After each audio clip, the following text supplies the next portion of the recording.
Sala de aula é que se muda uma nação.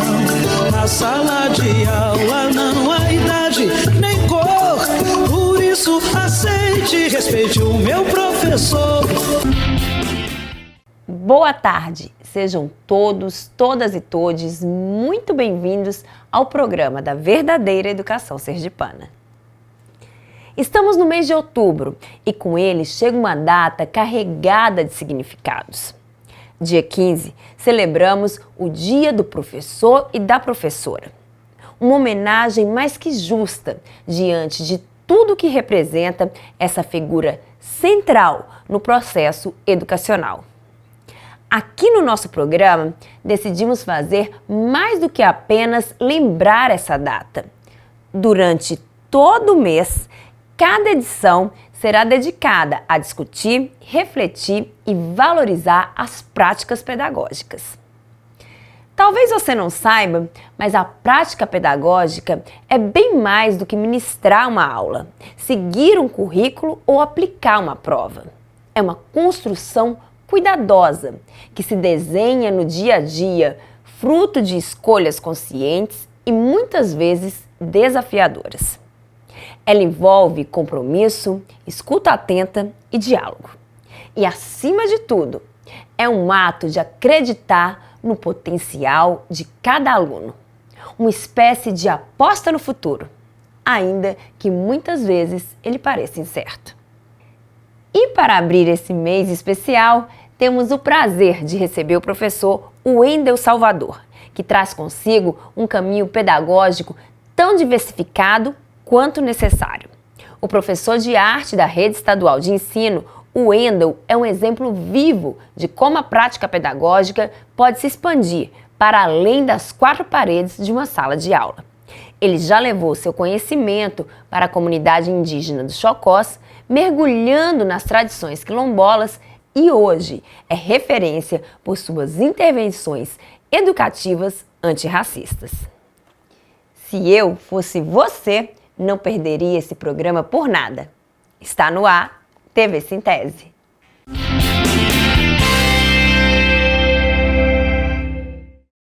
Professores e professoras, conhecer os seus direitos também faz parte da sua prática pedagógica.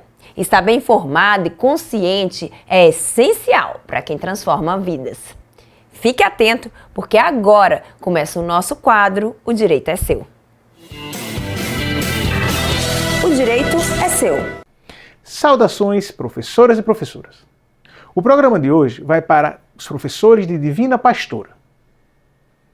O Sintese, representado pelo assessor jurídico Dr. André Mardegan, entrou com o mandato de segurança número 2024-0013-1592 no Tribunal de Justiça de Sergipe, contra a prefeita do município de Divina Pastora, a senhora Maria Claro Prado Ribeiro Hollenberg, com a finalidade de assegurar o pagamento imediato do piso do magistério de 2024. No dia 21 de agosto, a desembargadora, doutora Ana Bernadette Leite, reconheceu parcialmente o direito e determinou que a prefeita faça o pagamento imediato a todos os professores do município. O Sintese aguarda que a prefeita cumpra a decisão judicial para garantir o respeito do direito do piso salarial do magistério. Em caso de dúvidas, entre em contato com o Departamento Jurídico Sintese para maiores informações. A todos, um forte abraço e até o próximo programa. O direito é seu. O Cine Resistência deste sábado apresenta o filme Sociedade dos Poetas Mortos. No escurinho do cinema, chupando drops de anis. O novo professor de inglês, John Kitchen, é introduzido a uma escola preparatória de meninos que é conhecida por suas antigas tradições e alto padrão. Ele usa métodos pouco ortodoxos para atingir seus alunos, que enfrentam enormes pressões de seus pais e da escola. Com a ajuda de Kitchen, os alunos aprendem como não serem tão tímidos, seguir seus sonhos e aproveitar cada dia. Este filme está disponível no YouTube e no Google TV. Divirta-se! No escurinho do cinema, chupando drops de anis. Como dissemos na abertura do programa, o tema da nossa entrevista especial deste sábado é a prática pedagógica e a sua importância na educação. E para nos aprofundarmos neste assunto, recebemos o professor Wendel Salvador, da Rede Estadual de Ensino. O Wendel é professor de artes e tem uma trajetória marcante na educação, já tendo lecionado para as comunidades como Chocós e Quilombolas. Atualmente, ele desenvolve um trabalho incrível, com intervenções voltadas para a educação antirracista, utilizando a arte como um poderoso instrumento de conscientização e transformação social. Boa tarde, Wendel, seja muito bem-vindo ao TV Sintese. Boa tarde, obrigado pelo convite. Wendel, como você idealiza a sua prática pedagógica, especialmente no seu trabalho com comunidades como o povo Chocó, os quilombolas? Conta pra gente qual é o ponto de partida que integra a cultura dessas comunidades ao processo educativo. Então, primeiro é necessário compreender a comunidade, né? O que é que ela pensa, como é que ela vive, para que a gente entenda como você vai aliar os conhecimentos ditos tradicionais, não da comunidade no caso, né? Os hegemônicos, né, europeus e tal, porque a gente tem uma base de ensino que tem a Europa como centro, né? Então, os saberes que são separados por disciplinas, componentes, e aí o que é que aquilo vai fazer de interessante para aquelas populações, né? Não é que a gente está dizendo que eles vão ter que ter um ensino, um acesso diferente no sentido de não estudar esses temas, né? Não é isso, mas como é que aquilo faz significado para eles. Como também, por exemplo, estudantes de outros contextos, né? Então, uma prática que eu tive, por exemplo, com os alunos lá na comunidade quilombola foi um dia levá-los para desenhar em frente ao Rio São Francisco. A gente estava estudando o impressionismo, que é um movimento, né, europeu que os artistas saíam para desenhar e pintar na natureza. Então, essa é uma forma, por exemplo, de você linkar os conhecimentos, né? Se ali tem belezas naturais que podem ser usadas, e esse movimento preconizava que os artistas utilizavam disso para produzir, então eu fiz com que os alunos compreendessem como era que os artistas produziam isso, como é que eles saíam, né? E aí você linkar isso e dar sentido para o estudante, né? Dele entender que, olha, aqui na minha comunidade eu consigo compreender essa ideia desse movimento que, né, aconteceu na Europa. Então, trabalhar com comunidades tradicionais requer também esse olhar, né, de perceber o que é a história da comunidade, né, e como ela se relaciona com o mundo a partir daquele lugar. Né, e o educador tem um papel fundamental nisso, de pensar de fato estratégias, né, porque não é uma escola como outra escola, já que cada escola é uma escola, né, literalmente. Verdade, as escolas, elas são organismos vivos, né? Wendel, a sua prática pedagógica composta de intervenções antirracistas na cidade, vamos falar sobre isso, que é extremamente interessante. Então, eu quero que você conte pra gente, pro pessoal de casa, quais cidades você fez essas intervenções e quais são os desafios de trazer a temática para a sala de aula. Como é que os estudantes encaram a discussão? Como é que são os debates acerca do tema?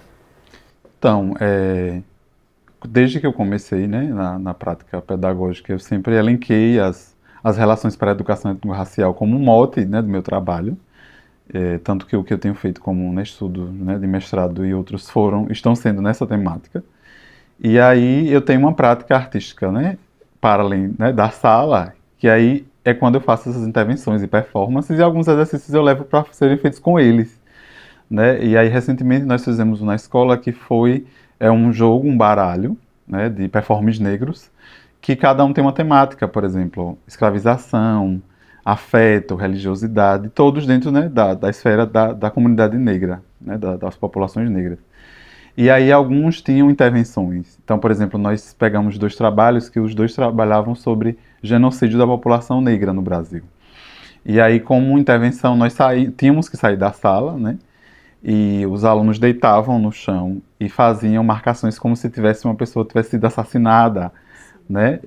E aí, para as pessoas identificarem, a gente isolava o lugar e botava dados de pessoas mortas negras em Sergipe. Então, fazer essa provocação, né, e levar os alunos a uma coisa mais prática choca eles, inclusive, porque eles estão acostumados muito com essa coisa, né, da sala e Sim, não no as sentido do 4 caráter. paredes, Isso. né? E a discussão, inclusive, de temas que são, ainda para a sociedade brasileira, que não reconhece a necessidade de discutir, né? Uma parte reconhece já, mas uma parte ainda vive sobre aquela ideia da democracia racial, de que nós não temos certos problemas aqui, porque o racismo é mais forte nos Estados Unidos, aqui é uma coisa branda, né? Muitas pessoas ainda pensam isso. Então, por exemplo, levar um trabalho de um artista que ele traz, por exemplo, os artistas se apresentam utilizando um pedaço de carne, né, por exemplo, de charque, sobre a pele, e eles são marcados, né, a ferro sobre essa carne, chocaram, por exemplo, quando os alunos tinham contato com esse vídeo.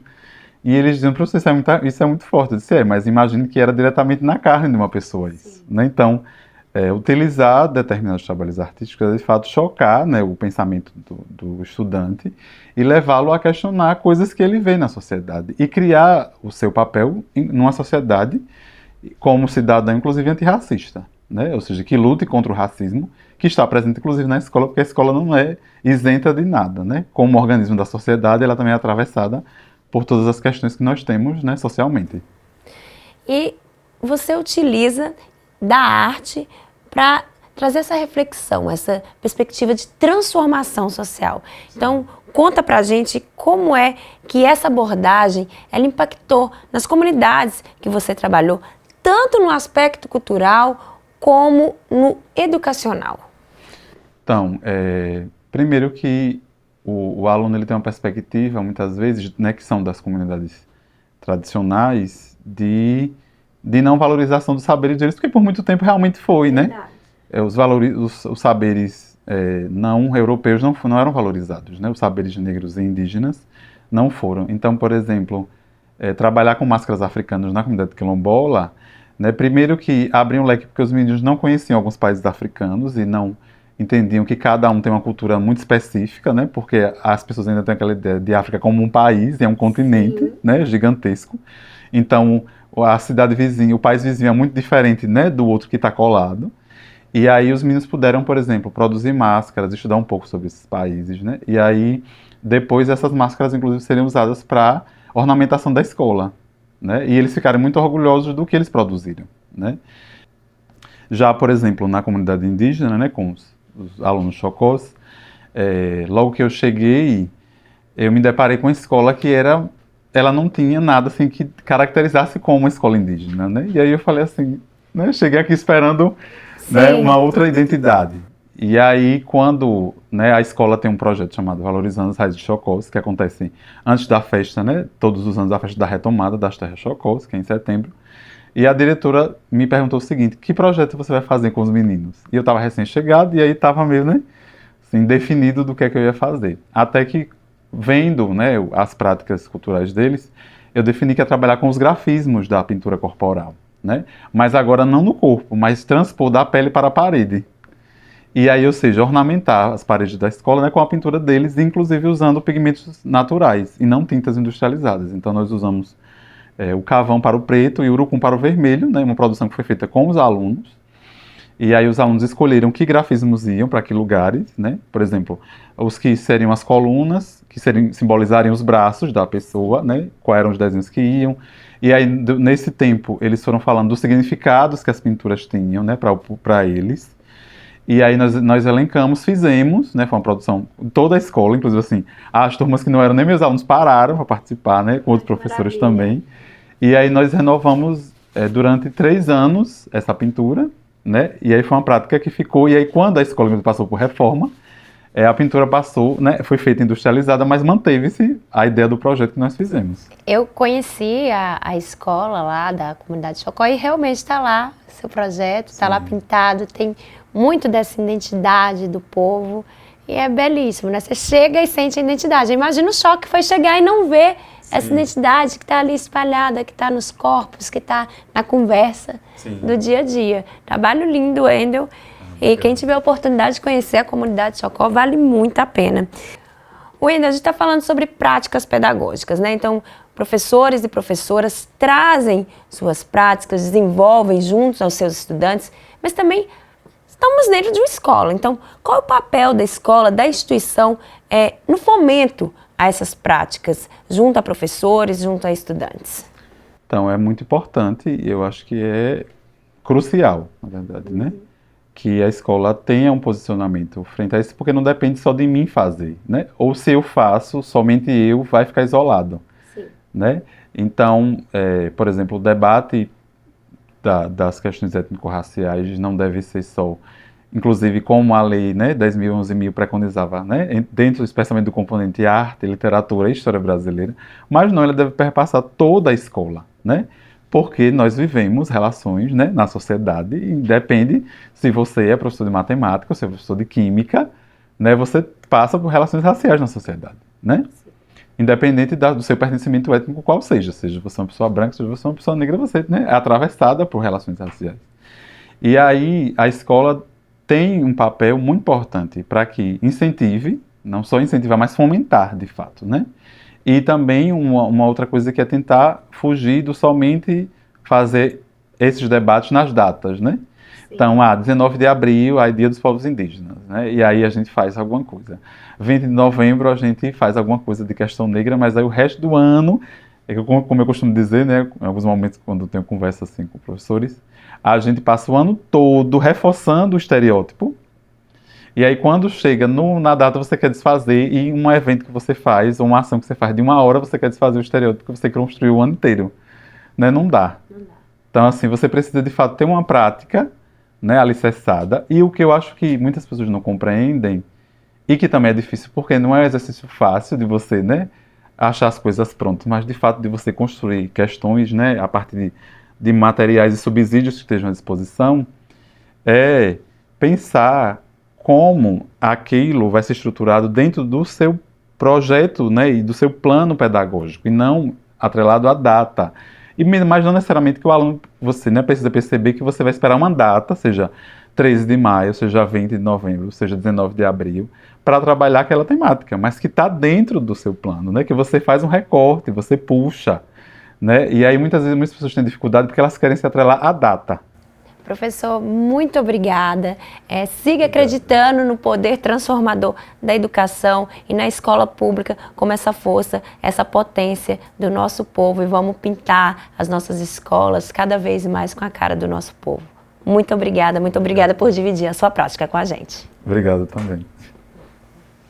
As práticas pedagógicas são o pulsar da educação. Elas não se limitam a fórmulas prontas ou métodos fixos. São os encontros vivos entre quem ensina e quem aprende. Um espaço onde o conhecimento ganha forma no diálogo e na troca. Como refletiu Dona de Chon ao falar sobre o profissional reflexivo. A prática pedagógica é um constante exercício de autocrítica e adaptação. O professor é um artesão que com cada aula molda não só o conteúdo, mas a própria relação dos alunos com o mundo. Neste processo, ele também é transformado, pois ensinar é, em si, uma experiência de aprender. Ao atuar de maneira intencional, consciente e aberta às imprevisibilidades do cotidiano escolar, o educador possibilita que o aprendizado vá além dos muros da escola. A prática pedagógica torna-se, então, uma forma de ampliar horizontes, desafiando realidades estabelecidas e criando novas perspectivas.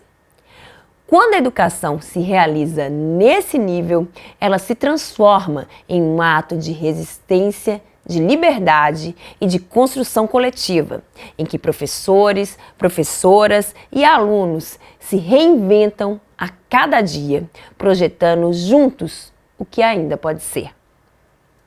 O TV Sintese fica por aqui. Para você, boa tarde e boa sorte.